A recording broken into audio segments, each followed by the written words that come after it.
এই চ্যালেঞ্জে আমাদের কি দায়িত্ব, দলের কি দায়িত্ব? আমি আপনাদের পরিষ্কারভাবে কথা বলছি, পবিত্র কোরআন মাজিদ এবং হাদিস শরীফে অমুসলিম ভাইদের সঙ্গে মারামারির কথা বলা হয়নি। এটা আমি চ্যালেঞ্জ নিয়ে বলছি। আপনারা যারা নামাজ পড়েন, কোরআন মজিদের পবিত্র সূরা কুলিয়া আইয়ুহাল কাফিরুন অনেকের মুখস্থ আছে।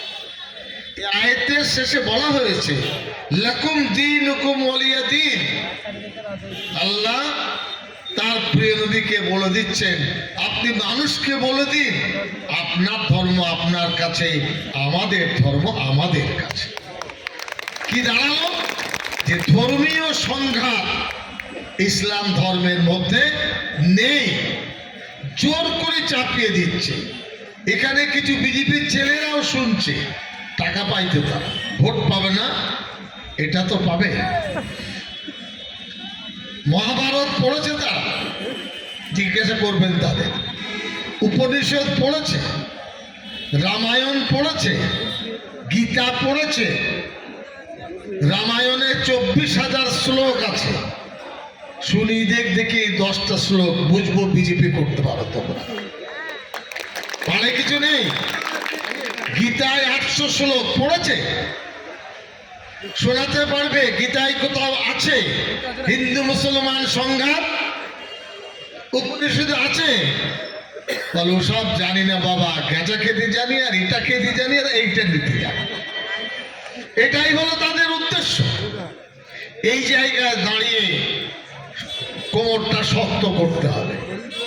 মারামারির দরকার নেই। কোন বাড়িতে কোথায় ঢুকছে একেবারে চোখের ক্যামেরায় নজরবন্দি করবেন, আর বাড়ির লোকরা ঝাঁটা দিয়ে রেডি থাকবেন, বলবো ভাই যাও, আর তাহলে এটা তোমার জন্য অপেক্ষা করছে। আমি তো ইলেকশনের সময় মন্তেশ্বর অফিস করেছি, কই কোন হিন্দু ভাই বোন খারাপ কথা বলতে তো আমি কোনোদিন শুনি। তো এই সম্পর্ক আছে এবং থাকবে। আমি জিজ্ঞাসা করি, স্বামী বিবেকানন্দ পৃথিবী খ্যাত একজন ব্যক্তি, তিনি আন্তর্জাতিক বক্তৃতায় ধর্মের সমন্বয়ের কথা বলেছেন। রবীন্দ্রনাথ ঠাকুর মেপে ওজন করবেন, ওদের 26 ইঞ্চির 56 ইঞ্চির কত ওজন আর রবীন্দ্রনাথের কত ওজন। রবীন্দ্রনাথ কোনদিন বলেছেন মসজিদ ভাঙো, বিভেদ তৈরি করো? কলকাতা একদিন যখন উত্তপ্ত, তার বেলেঘাটার ঠাকুর বাড়ি থেকে ওই হাতে কি পড়ায় রাখি, যাকে পেয়েছেন পড়িয়েছেন, পড়াতে পড়াতে এসে নাকতা মসজিদের সামনে অবস্থান নিয়েছেন যে আমি মেলবন্ধনের পক্ষে। এরা পায়ের ধুলো নয়। ঈশ্বরচন্দ্র বিদ্যাসাগর শিখিয়েছেন, এই বর্ধমান জেলায় শহরের কাছে একটি গ্রামে মহামারী হয়েছিল, মানে একেবারে যাকে কলেরা বলে। উনি এসেছেন ওই মেদিনীপুর থেকে, ওই ঘাটালের রাস্তায় বর্ধমানের মহারাজের সঙ্গে দেখা করেছেন।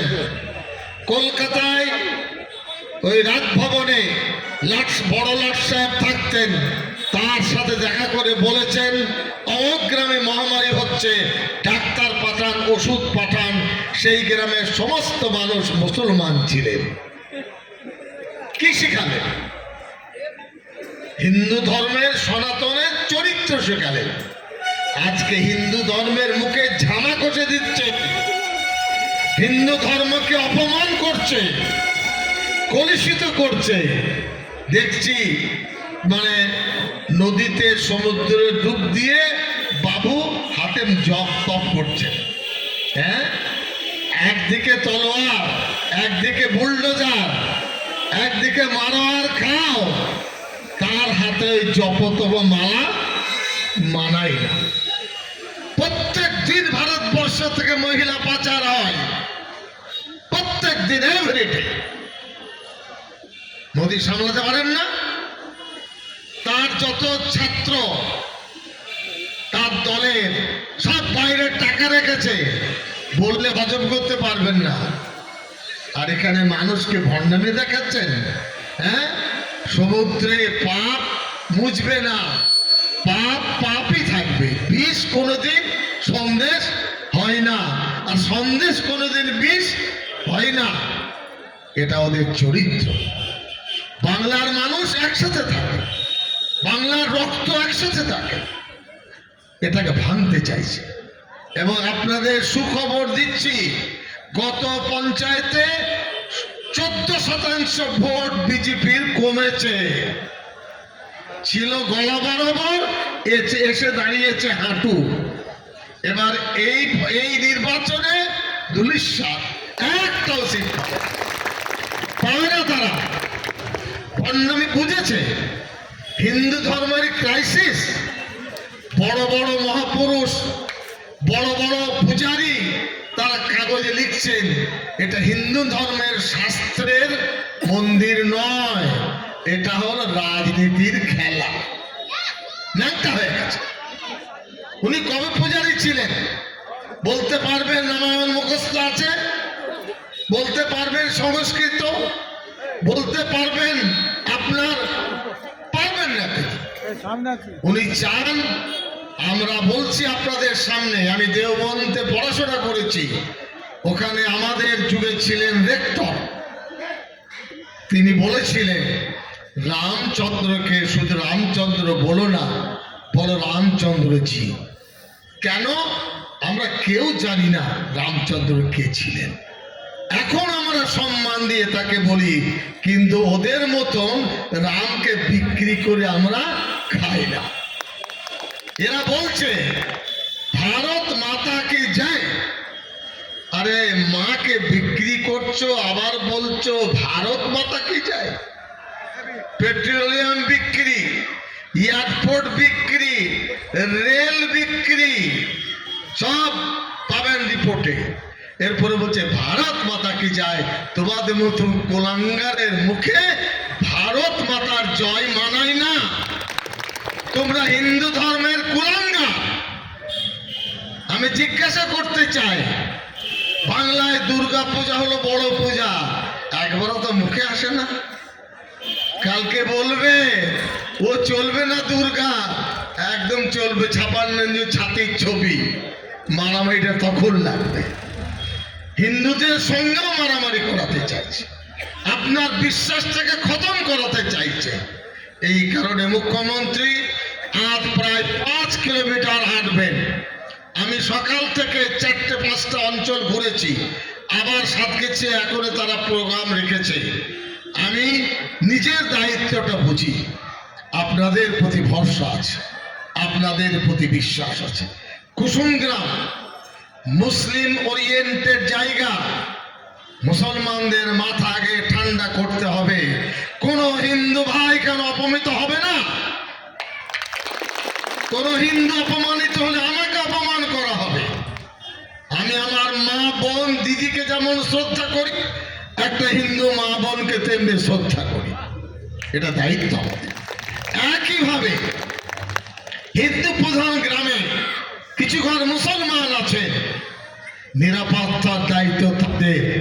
কেউ আঙুল তুলে কথা বলবে না। এটাই হলো তো সম্প্রীতি, এটাই হলো ভালোবাসা। এরই নাম তৃণমূল কংগ্রেস, এরই নাম মমতা ব্যানার্জি। 100 কেজি ওজন তো নয়, 60 কেজি হাওয়াই চপ্পল আর একটু কাপড়।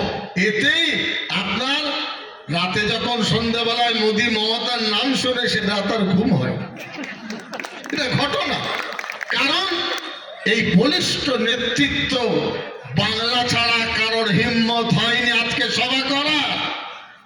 বাংলা বীরের জাত, লড়াই করা জানে। বাংলার মানুষ অন্যায়ের বিরুদ্ধে লড়তে জানে। আজকে সভা প্রমাণ করে দিচ্ছে বিজেপির জায়গা মন্তেশ্বরে নেই, নেই, নেই।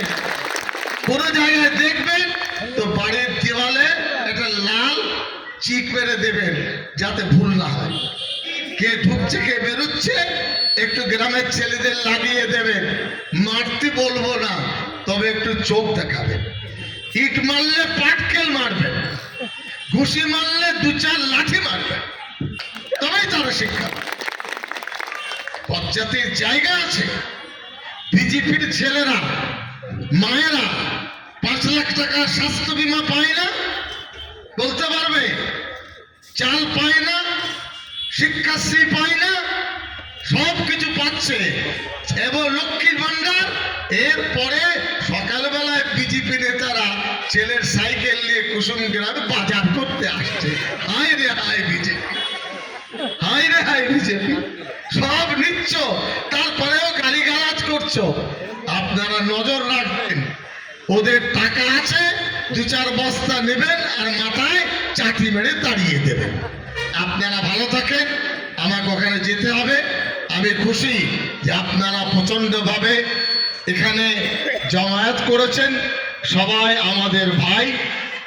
মমতা ব্যানার্জি এই দলকে ভারতের জন্য একটা নতুন পথ দিতে চাইছেন। এই নির্বাচনে দোয়া আশীর্বাদ করুন, আমাদের মনোনমত সিট পেলে ভবিষ্যৎ বলবে তৃণমূল দরকার দল দিল্লিতে কোথায় থাকবে, আপনারা হলেন তার কারিগর। সকলে ভালো থাকুন, সুস্থ থাকুন। জয় হিন্দ, খোদা হাফেজ। 5 মিনিট আমরা বসতে হবে, 2 মিনিট বসুন।